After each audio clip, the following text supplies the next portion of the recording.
Welcome back to Main Street Informant.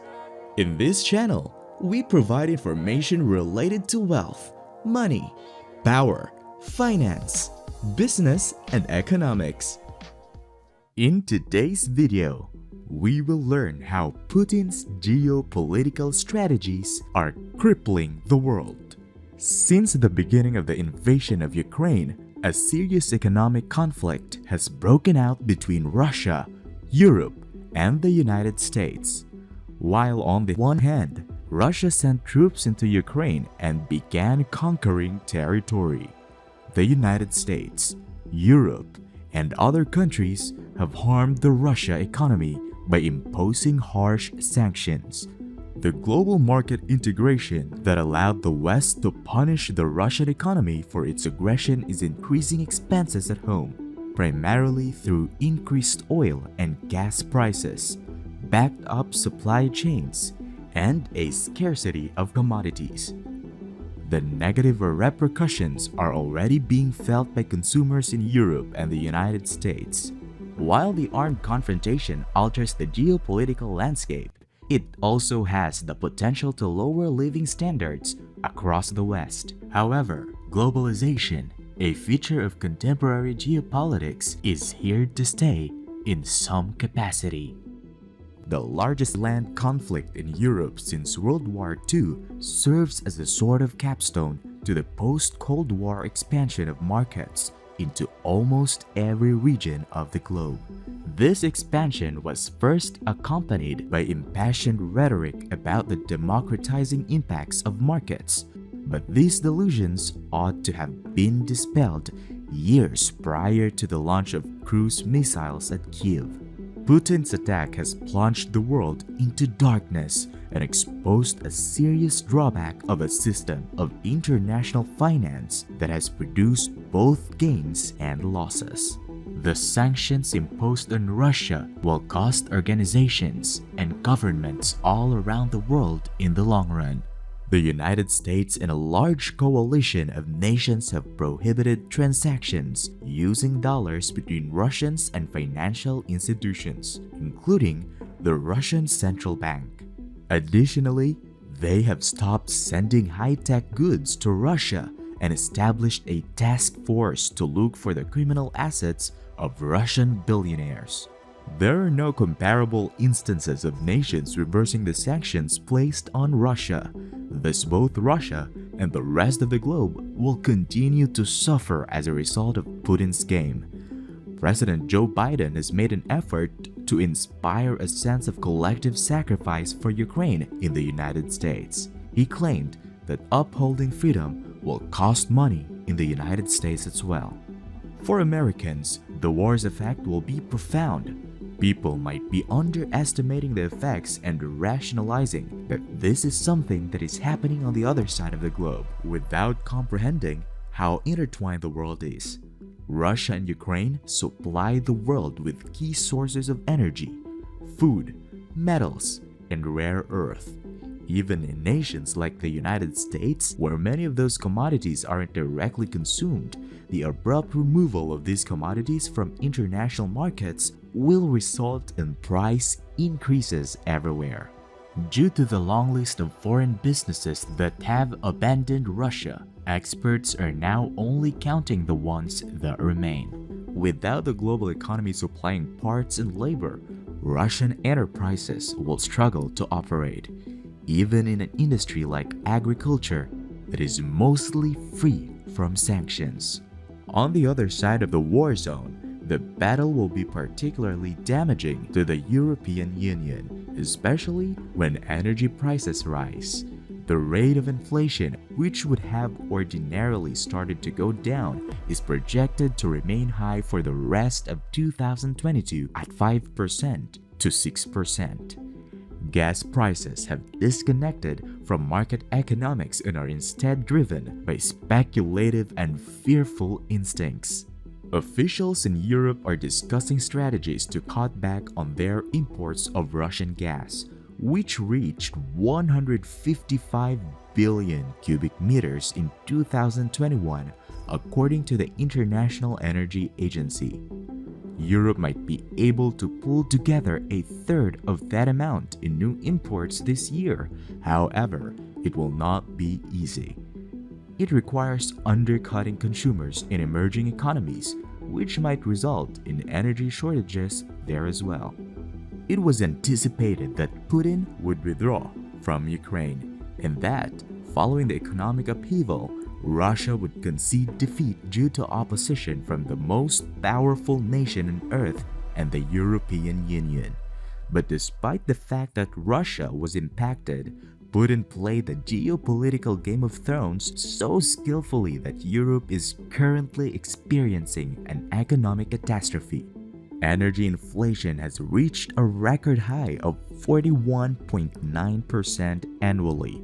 Food inflation has reached 10.4%, and now Russia is slowing down the GDP growth of 27 countries. And the worst is yet to come because winter is approaching in Europe. How did Europe end up in such a dreadful state with all the assistance from the US? Despite being a group of 27 countries and despite not engaging in any kind of war, what specifically is Putin's plan of attack to choke Europe? And how is the global economy being impacted by this Game of Thrones? Let's break it down. We must first know the fundamentals of modern warfare to understand this. 3 unconventional weapons are being used in this war: food, cash, and energy. Looking at commerce between Europe and Russia and Ukraine reveals that in terms of money, Europe has contributed to strangling the Russian economy. Russian gold imports were prohibited. The US froze $300 billion worth of its foreign assets. The EU taxed Russian vodka at a rate of 35%, and major billion-dollar companies including McDonald's, Coca-Cola, and Starbucks began pulling out of the country's markets.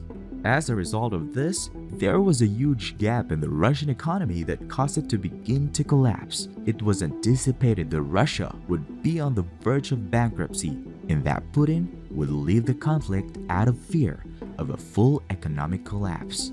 However, even though Europe was succeeding financially, it is now having serious problems. When it comes to food, Russia and Ukraine account for about 30% of the world's wheat exports, nearly 20% of its corn exports, and more than 80% of its sunflower oil supplies. Food prices in Europe began to soar as soon as the supply of these items was cut off. And in terms of energy, there is where Russia has the most leverage over Europe. In 2020, 42% of Europe's gas supply came from Russia, and the Nord Stream pipeline is what makes it possible. Nord Stream is a 1,224-kilometer undersea gas pipeline that travels from Vyborg in northwest Russia to northeastern Germany via the Baltic Sea. A cooperative venture between the Russian Gas Corporation, Gazprom, and 4 additional Western partners. The construction of this pipeline cost 7.4 billion euros. You will see what a wonder of this pipeline is if you look at the map.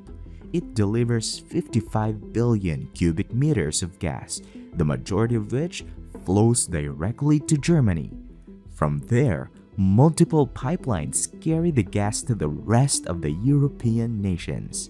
And you'll observe that most of these nations depended significantly on Russian gas, and still do. Even Germany, the largest economy in Europe, had 49% of its gas coming from Russia in 2020, compared to more than 70% for Finland, Bulgaria, and Slovakia. Consequently, when Europe imposed sanctions on Russia, Putin made 2 crucial decisions. First, he reduced the amount of gas supplied to Europe by 60%. Second, he imposed the requirement that if Europe and other nations want to purchase oil and gas from Russia, they must do it in rubles. And 3 significant effects on global trade resulted from this. Number 1, due to a supply-demand imbalance, Gas prices have soared globally since Russia decreased its gas supply by 60%. Number 2. Since Russia forced other countries to pay for oil and gas in rubles, the value of the ruble shot up, making it one of the best performing currencies in the world. However, in Europe, energy prices started to rise, driving up the cost of production for every industry, which ultimately drove up inflation across the entire European Union. In Europe, the inflation rate in June reached 9.6%, according to Eurostat. Over the past year, industrial prices have increased by more than 36%, while electricity costs for Europeans have skyrocketed. Number 3, and the most astounding aspect of all, is that all of these restrictions were put in place to kill Russian trade and prevent Russia from earning money. Nevertheless, it transpires that Russia made more money selling gas after the conflict than it did before. How? Just as I previously said, when Russia cut off the gas supply, European industries scrambled to pay 50%, 60%, and occasionally even 100% more for the same amount of gas, because the European economy would have imploded without gas. Similarly, the price of oil increased dramatically from $65 to over $100 per barrel. This explains why, despite exporting less gas to Europe, Russia was still profitable. And if you look at the oil and gas revenue that Russia receives from Europe, you will notice that the average amount from March to July during typical years was close to $50 billion. However, this revenue has nearly increased to more than $90 billion by 2022. In fact, Russia has earned roughly 3 times as much from gas exports to Europe in the past 5 months alone as it would have during the course of a regular winter.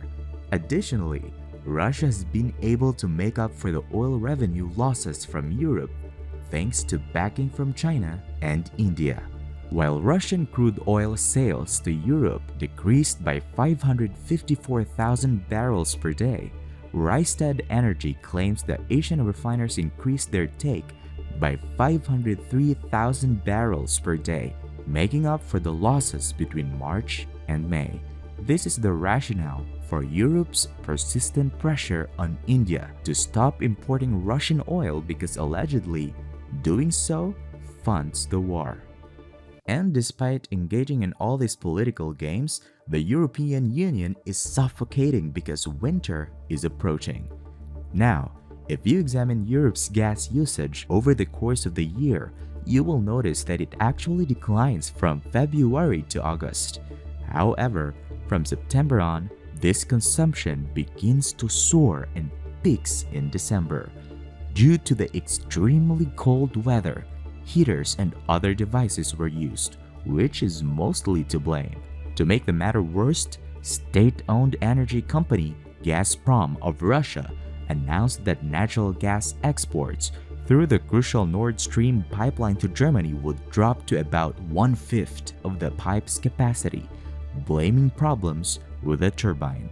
This raises new concerns about Europe's ability to store enough gas for the winter. And right now, Europe is quite concerned because it will be a nightmare for both the European people and the economy if Russia stops supplying gas, and even storing gas won't be able to solve this issue.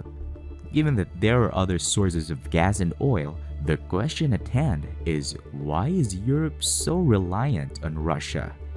We already have Saudi Arabia for oil and the United States, Qatar, and Norway for gas. So why not purchase gas and oil from them? This is where the intricate reality of global trade enters the picture. Because liquefied natural gas must be converted from a liquid to a gaseous state, many terminal facilities are required. Afterwards, a vast network of pipelines is required to deliver the gas to various locations throughout the continents. However, as you can see from the map of Europe, The majority of its terminal facilities lack connecting pipelines that would allow them to be distributed throughout the continent. Therefore, even if the United States sends more gas to Europe, the continent might have trouble receiving it.